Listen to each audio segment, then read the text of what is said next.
morning mga ka-farmer, ito ho yung sibuyasan na napakaganda ho ng tayo nito. Grabe, ang ganda-ganda. Tapos nakaraan lang ng ilang araw ho, ganito na ang itsura niya. Umulan, umambon, tapos biglang lumambig ang panahon. Ito na ho yung naging itsura ng sibuyas ho. Grabe na ho ang nangyayari dito. Tapos bumunot ho ako doon sa ilalim, may uod. May mga uod siya. Ayan, makikita po ninyo may mga uod po yan sa ilalim. Ayan po.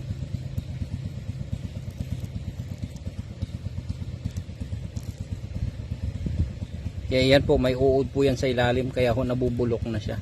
Ang dami. Ganito ho yung karamihan sa problema natin ngayon sa sibuyas.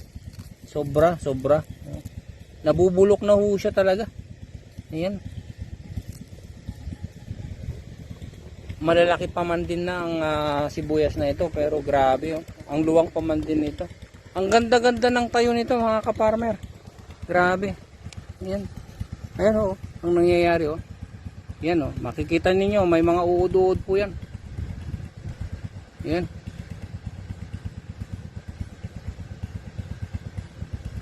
Grabe yung pagkabulok ng ating mga sibuyas dito.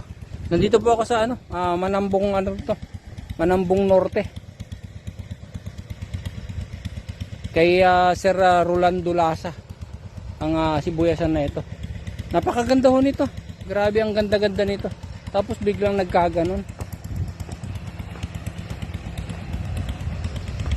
Wala naman ho silang sinisisi kasi ang sabi nga ni Sir Rolando, dala ng panahon. Dala ng panahon ito. Tignan nyo, pansinin niyo ang nangyari sa mga sibuyas. Grabe. Pa-harvest na ho ang mga to. Pa-harvest na po pero tinamaan pa din. So sana sa awa ng Panginoon na may maisalba pa sila rito. At tuloy-tuloy pa rin yung paggamit natin ng ating Growers Bet 1000 plus foliar fertilizer kahit na ganito. Kasi may isasalba pa natin yung iba. Grabe, nakakapanghinayang. Pero sabi ko nga, at sabi din ni Tatay Rolando, wala tayong magagawa dyan. Wala naman tayong dapat sisihin. Kasi dala ng panahon. Yung biglang lamig at saka biglang pag-ambon, pag-ulan yan, mga nakakarang araw. Ito yung nagiging resulta. Naglabasan, mga uod at saka yung pagkabulok. Ay sobra. Grabe na talaga. May mga nakatayo pa man. Pero ayan ho, naumpisahan ng uod at saka pagkabulok. Abay, grabe. Dito nga ako sa baba, na napakaganda-ganda ng tayo nito. Ayan. Halos tumba. Tumba talaga.